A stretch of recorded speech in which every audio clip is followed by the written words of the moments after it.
All right, welcome back, everybody.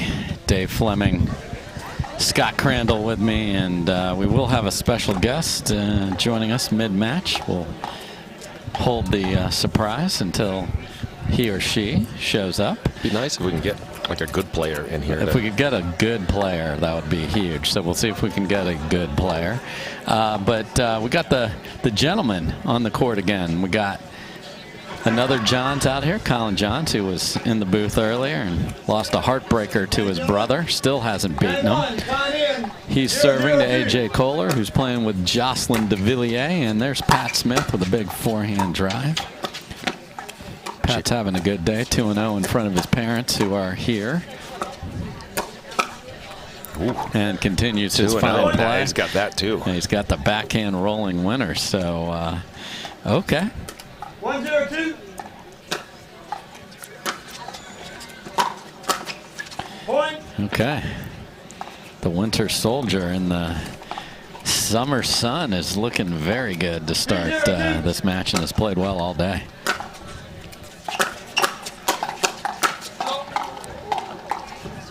If he keeps this up, he might just take his parents on tour. This is true. I mean, why wouldn't you?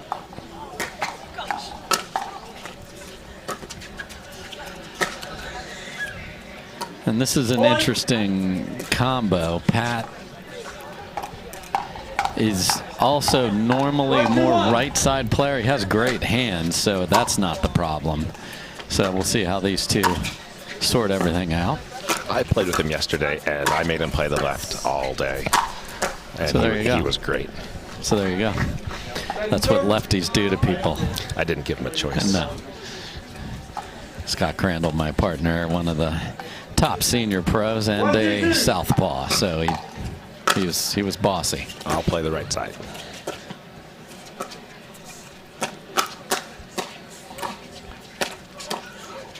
Pat Smith gets 2 off the tape, but so it's fun watching AJ and Jay because their styles are so different. yes. But they're both alphas, so we'll see how. Both alphas, both a ton of personality, and they both want every single ball. Yeah, if we don't have bumper cars at least once, they're not doing it right. Start up. 3-2-1.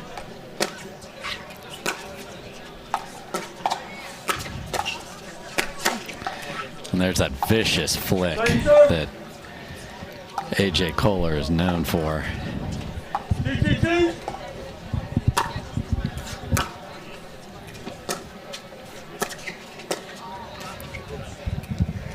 Start up.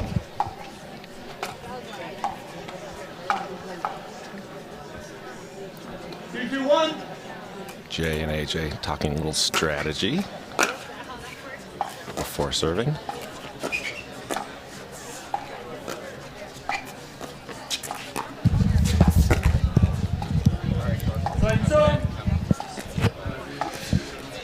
AJ just pulling the trigger on a low ball. That ball was not intended to go in. It was intended to hit Pat in the chest. It just didn't quite get over the tape.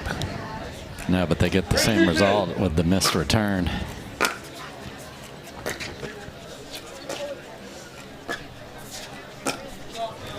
Oh, CJ catches Jay moving and had that court open just to overhit it a little bit. He had it open. Anything in was winning.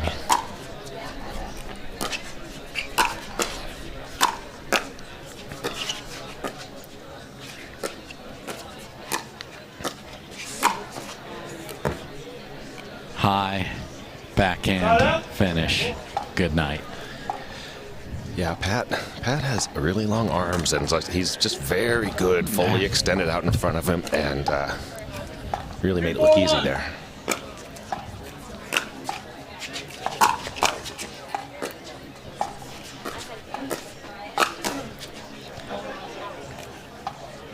And his buddy from Wichita, Jay Devilliers, returns the favor there. Like, I can reach in and smoke a backhand volley across the court myself. Just deep on the return.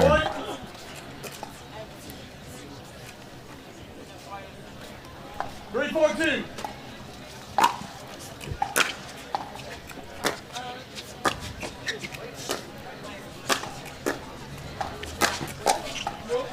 that's going to make it. Oh, just short. Side out. 4-3-1.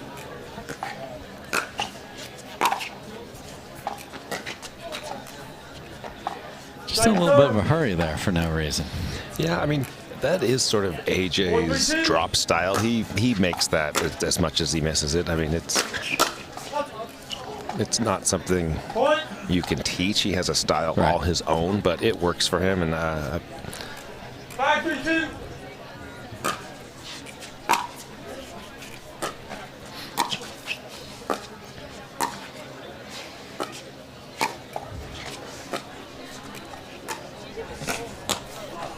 Point. And there's that. Who's taking the middle ball? If it's coming across you, reaching in, it can be difficult. And Smith trying to help CJ out there. Well, that's a wicked drop. But then Pat Smith is having none of the next ball. There are those good hands you mentioned. Pat read the play and just put his paddle in a really nice spot and just 3-6-1. snapped it back.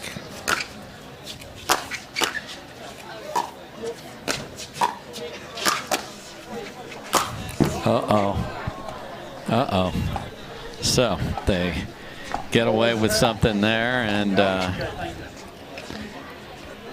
folks, we've been looking far and wide for a good player to join the booth, and here's what we came up with. Ben Johns, welcome to the booth. Nice victory there. Hello, everybody. Thank you, Dave. How are we doing? We're doing well here, and good early start here in this match for Devilliers and We have Koller. Jay's flashiness versus your brother's spectacular defense. Yeah, those are two kind of polar opposite things.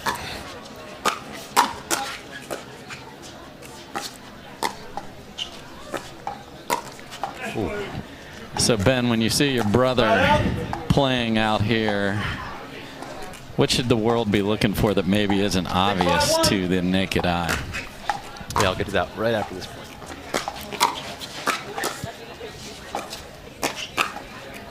Yeah, so a couple things he does well is, first of all, he backs up off the line and blocks quite a bit. And he just does that at kind of wise times. You want to look for kind of what balls he's looking for that he's blocking versus countering. And when he does counter, he usually shifts over to his right in order to just hit backhands, which is also very important. So it's very much about choosing what you're doing based on what your opponent is doing offensively. Nice shot by Pat. May I ask if he can do that with you because you cover so much? Yeah. Can he do that with anyone? You can definitely do it. It's a little easier when your partner covers a little more court, but you can still choose the correct times, especially when the ball's coming from kind of that middle or cross. Whereas the line, you got to be a little more careful if your partner's not covering. But here, in the points I've seen so far, I would, if I were Colin, what I would be telling him right now as his partner is, you know, counter a few more. You're blocking, you're playing pretty passive, and you're kind of just letting them create the tempo of the match right now. And you kind of need to punish them in order to make them think twice. If you're only blocking, that's never really going to work. You want to throw some counters in there. Yeah, if they're going to block, then just keep hitting it at them.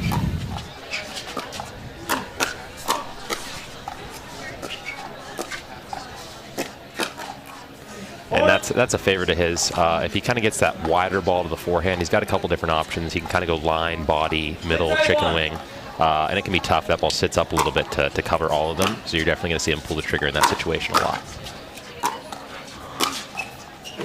But he always looks, whichever ball's coming, he looks the same.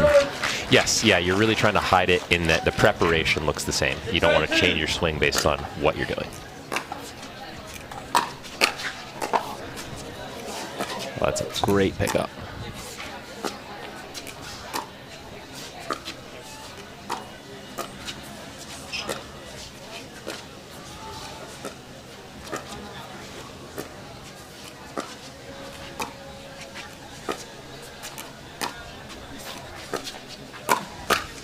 That's nice wrist action. Usually I kind of recommend players don't really use your wrists, but Pat Smith is kind of the exception with those kind of wrists he has. They're exceptionally strong, so he can really flick it and get immediate pace, whereas most people, when they try to do that, they just don't put enough on it, because your wrist is not meant to do that well. But Pat is kind of an anomaly. Same thing, exactly. Again. Yeah. How's this court playing, Ben? How's it feel to be playing at Riviera Country Club? Yeah, you know, I'm very impressed with pickle roll, honestly. Can't even tell the difference between pickle roll and a regular court, which is awesome because it saves so much time in terms of changing the surface, you know, repainting and prepping the surface and all that. I mean, if you can just put these down, it's pretty incredible. In Riviera, obviously, I haven't seen everything yet, but it's a pretty beautiful and legendary country club as far as golf and tennis go.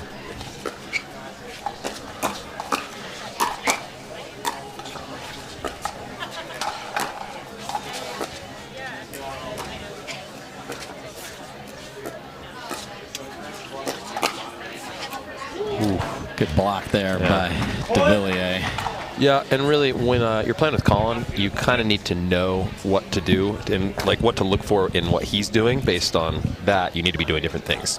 In that case, as soon as I saw that ball, I would be shifting middle and looking for a forehand, because you know Colin's going to attack. You know where the counter's most likely to go, which is middle, and you want to be sitting there. You're not covering your body. You're not covering backhand. You're looking for a forehand. So that's a very important part to playing with somebody like him.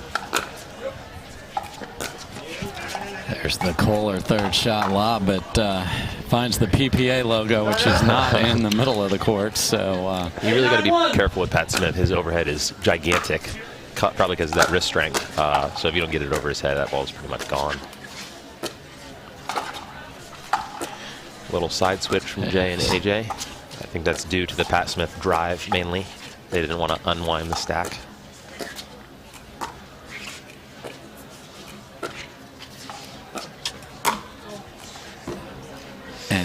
Just misses after we talk about the wrist strength. Just leaves it wide, actually.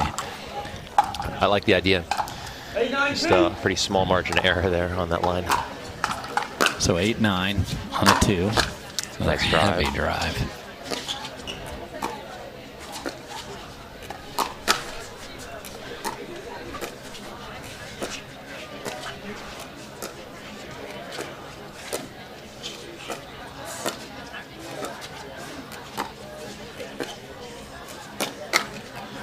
I love how liberally Pat and Colin are flicking the ball. They're not countering huge right now. They're being kind of selective with their blocks, but when the ball's on the ground, they're not afraid to flip it at all. And I think you don't really want to give these two bigger guys the opportunity to just keep attacking it. You want to put the pressure on them a little bit more. Bigger bodies, harder to get out of the way. Oh, and there's exhibit A of that, just going the other direction. Well, I would think Pat, when Pat's playing with Colin, who he knows has great hands, he can be more liberal because for sure he knows he's going to get bailed out if he does it wrong. Yeah, he has an eraser on his side.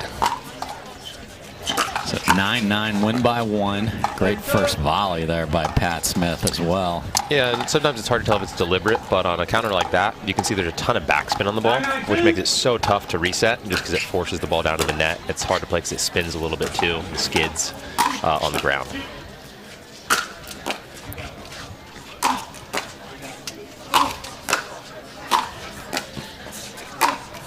It's hard to put a pickleball away. Oh, I get that. Yeah, that's very impressive because Pat's overheads are, I don't know if you can see it on the screen, but those are coming with a lot of velocity. Impressive gets, really. So no damage done. Pat Smith and Colin Johnson get it back at 9-9. Come up short on the third. Do not want to leave third short. Not a 9-9. 9-9, win by 1. Win by 1, indeed.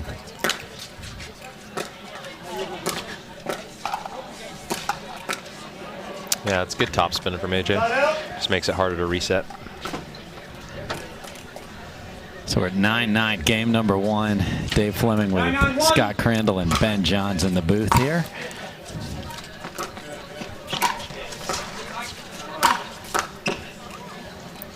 That is highly accurate. If I were Jay and AJ in this situation, I'd be dropping to Colin just because Pat's longer and he's putting more power on the ball. 9-9-2.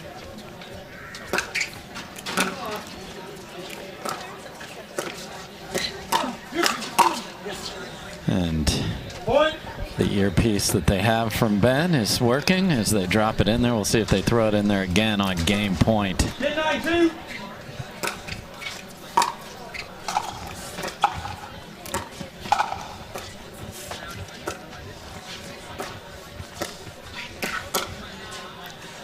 Good leave by Koller there. So 11-9. Pat Smith and Colin Johnson right there at the end, got to 9 apiece or 8 and just couldn't quite get over the top. So it is AJ Koller and Jay Devilliers who take game number 1. We will be back with game 2 right after this at the Skechers Invitational. It's like Christmas Eve here. It's a big day with pickleball. Ben, tomorrow there's a picture of you. Pickleball for the first time ever on a 3-letter network. CBS tomorrow. What does that mean to you, and what should everybody be looking for? Well, yeah, obviously it's pretty cool. It's less about me and more about the sport. The first time on a national network like this. You know, it's not CBS Sports, it's made in CBS. So I think this will be seen in a lot of households, which is what pickleball wants, right? It's kind of the natural trajectory it's been on. It's been doing really well in pretty much every aspect, and this is just a huge step for the game. So I'm just excited to be a part of it. Yeah, it's going to be a great day, and if we get the quality of play like we've seen here today, tomorrow, and I don't see why we won't, it is going to be quite a show. So, for sure. Here we go. Game 2. Can Ben's brother, Colin Johnson, find a way to win and force a fast breaker for game 3?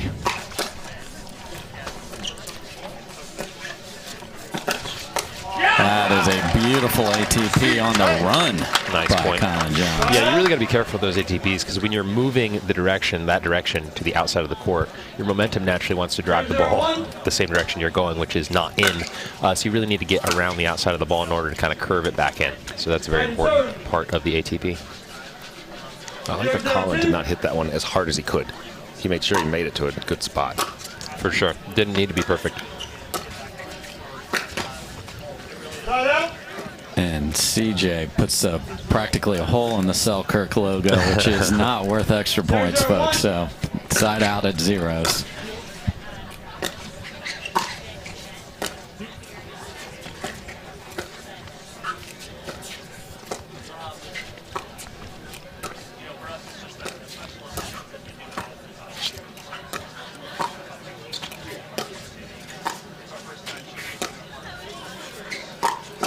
That's nice. Way to wait on it. Yeah, you really got to be careful with those ones too. Another ATP. On those, people tend to rush because it clips the net, and you know it's going to go wider because of the net. But because you're also kind of startled by the net, you can often pull the trigger a little too early. So Pat did a good job of waiting till it was very low and far over. An actual funny thing about that is it's a lot easier to get those ATPs when it hits the net like that, because it stays very close to the net, and it doesn't need to be as wide when it's closer to the net, geometrically speaking. Got back to school in a lot of places in the country, and Professor Johns with the geometry lesson here for you. Yeah, those are the fun ones too, because you can hit it very short in the court on an ATP if it kisses off the tape. You kind of get trained when you see a cross-court ball hit the net like that. As soon as it taps the net, you just run. You just run to the side, because you know what you got. 1-0-2. Yeah, and also it's hard to see on the screen, but Pat's drive is pretty scary. He's got one of the better ones in the game, definitely a top one. Not just because of the velocity. It's good velocity, but it also moves through the air a lot. It's got both topspin and a considerable amount of side spin, which can make it very difficult to counter well. So definitely something to look for. Colin Johnson had the scorpion position and couldn't get the paddle out of there for a ball that was definitely going out, and that's just the nature of the beast sometimes. Live by the sword. We will replay the let serve from AJ Koller. As AJ dives into his serve. Second serve. I think they're doing the right thing in returning to AJ. Because I definitely rather he hits the drop. One, because I think he moves up the net a little better than Jay. and can be kind of tricky up there. But also, I think Jay's drop is just flat out better.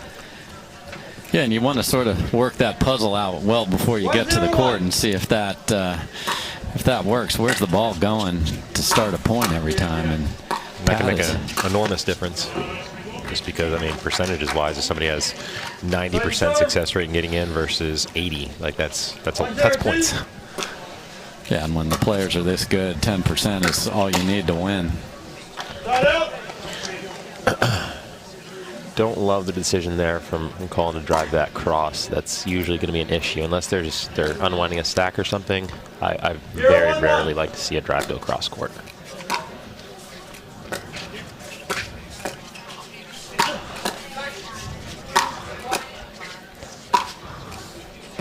So Ben, would you recommend, like, to amateurs when they're playing a match, you want to decide who do we return to and who do we drop to? Yep, those are probably the first two things I go over with any partner when we're playing a matchup. Is there a third thing that would go in that level of? I'd go over. I wouldn't say it's on the same level, but I usually go over who do we want to dink to primarily, and where do we want to attack primarily.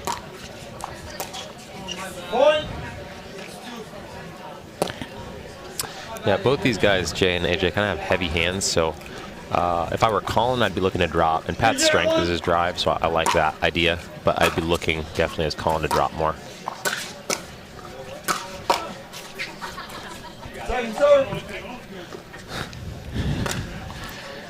Pat thinks he played a ball that was going wide there. And I don't think Pat's transition game is the favorite part of his pickleball game. Not hardly. no, he wants to get from the baseline to the kitchen as fast as someone wants a midnight snack. I want that kitchen now. Yeah, right. Colin can work his way through the zone. If I were Pat, I'd probably just be running up there after Colin hits a drop and expecting it to be good, and then depend on your hands rather than your mid-court game. That's one of the other things I will tell my partners. I will try to figure out who is worse in the transition zone and say, if they're there, oh, for sure. Find who do we go to when we have an offensive ball, essentially. And I'd say, along with Pat's wrist strength, I'd say number 2 on the tour is probably AJ. Very wristy player, and I don't recommend amateurs copy it, but it definitely has some advantages, especially on like attacks, for instance. So much harder to read when it's that rapid. There's not a lot of preparation to the swing. That's nice. Good hands, good ATP. They're giving them a lot of ATPs. That's 3 now already. And Koller had seen enough of that ball, and some people are very particular. Are you particular? You want to keep the same ball and play, Ben, or do you care? I just care if it's wobbly or not. No superstitions involved in that. Mm-mm.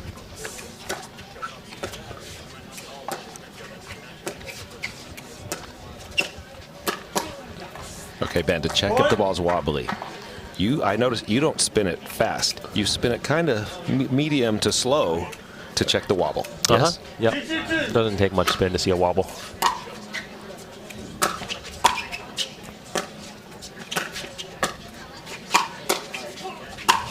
Wow.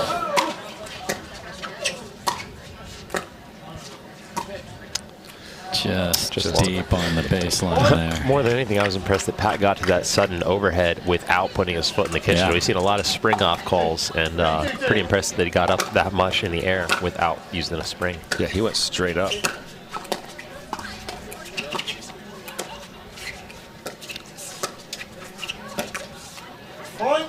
There's that trigger pull by CJ that finds the tape.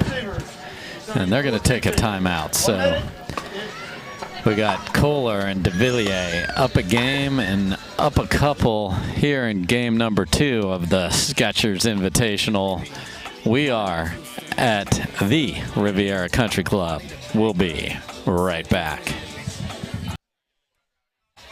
Dave Fleming back here with Scott Crandall and Ben Johns. Ben, a lot of shadows on the court. Was that an issue, or what did you see from your perspective? When I was on the court, it was fine, honestly. But I think the shadows have changed a little bit, and that can definitely be a factor. It's not so much the shadows themselves as when it's fast through the air, it'll go, from one to the other right when you need to see it in the post. Oh, and out of the timeout, we get a third shot lob from Koller, and it is punished by your brother there, Ben. Yeah, that was an extraordinarily hard overhead. I haven't seen that in a while. I think he might have flung it a little bit. A little bit of a fling, because that thing was hammered for CJ.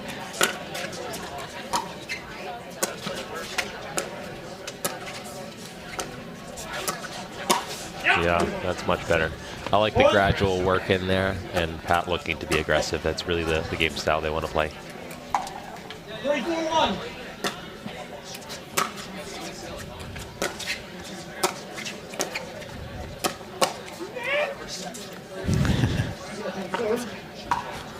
In a situation like that, I would actually like to see Pat kind of sit backhand in that situation, because if Jay goes middle from that position, it's going to go to Colin. He's going to be able to reset it because he's in midcourt. Therefore, Pat's going to want to sit on the side that he needs to cover.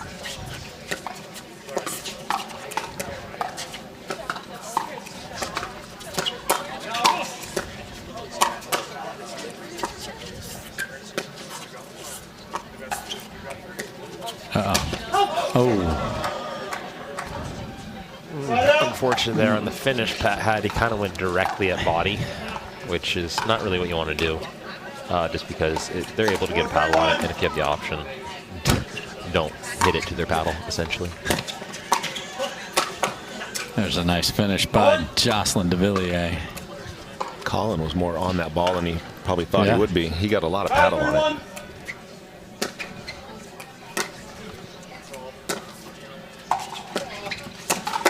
That's a great drop.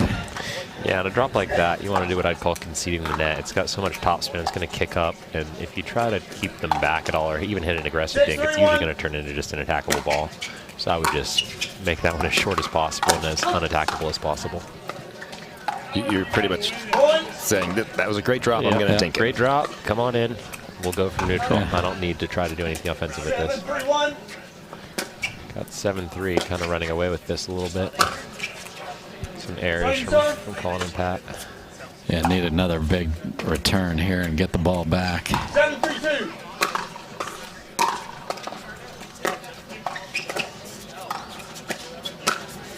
And a little bit of overcommitment from AJ there, but Colin I don't mind it. If you hit that really well, it can actually be a good play. It's just if you don't, it's coming. If you don't, then you're running around. Right. Okay. Another loose error. End of the day, they might be a little lackadaisical right now, especially with a lead. Wow. Nice drive.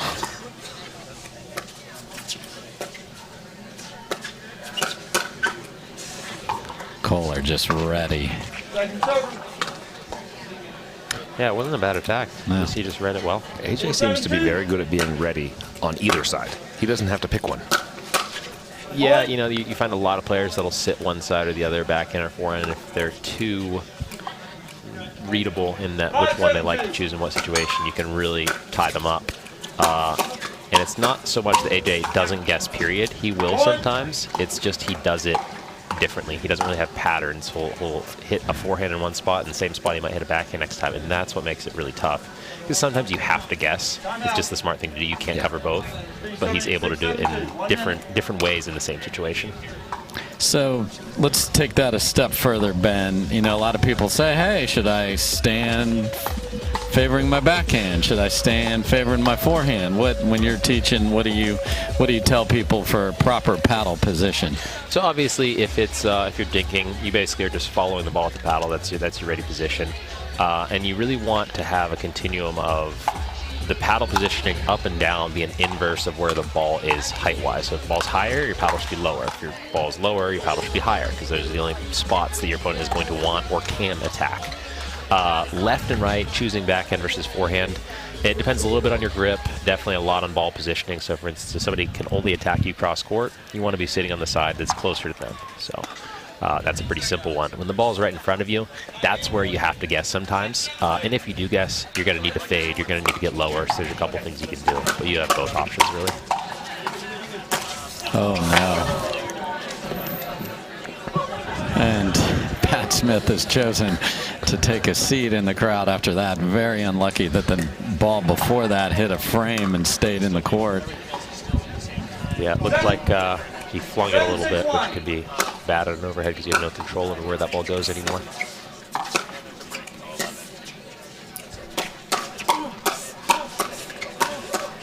Oh.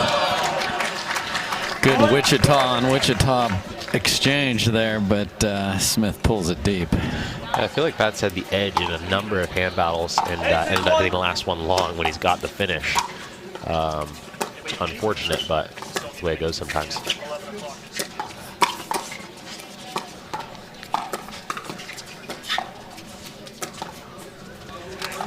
Okay, playing with AJ. Jocelyn throws up his first lob of the day, and it is a good one. I think we've seen Pat attack Jay a number of times and had either good blocks or good counters hit back at him, and I think that's mostly because he keeps going to Jay's backhand, which is not what you want to do because he's a heavy backhand player.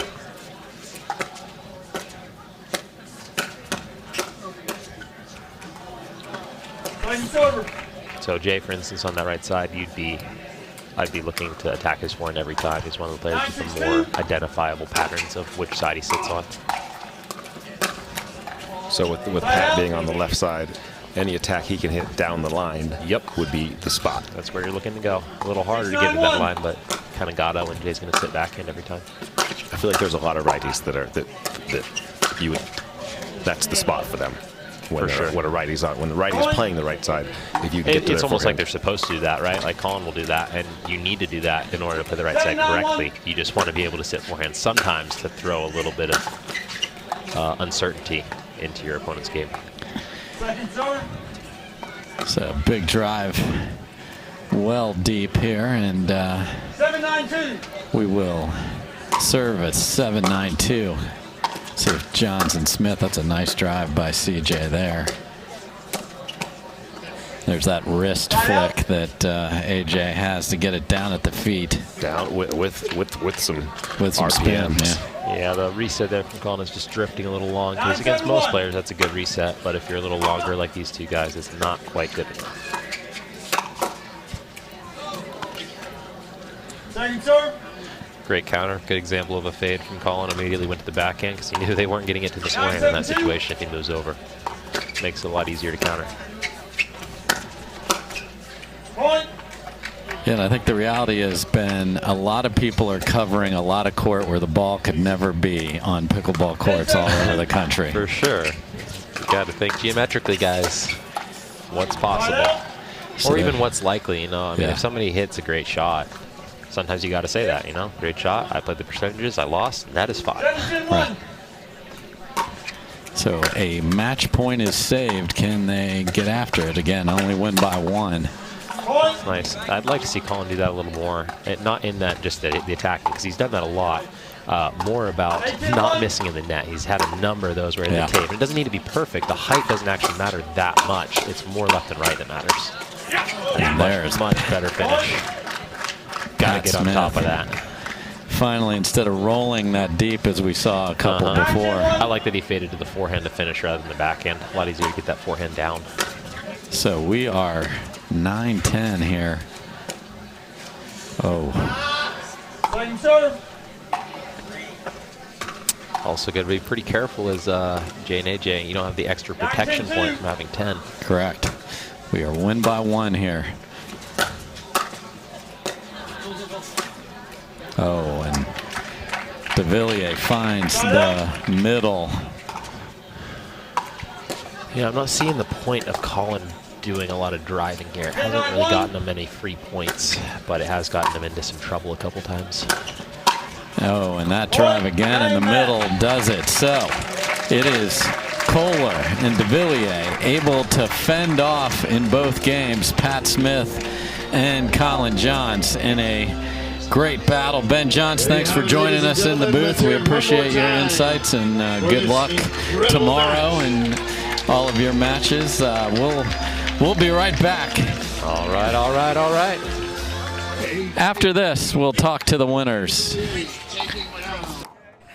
Well, welcome back, everyone, to Center Court. I'm here with AJ Koller, Jay Devilliers. Guys, that was a close match. It got a lot closer than I think you guys wanted in Game 2, but how did you finally close that out?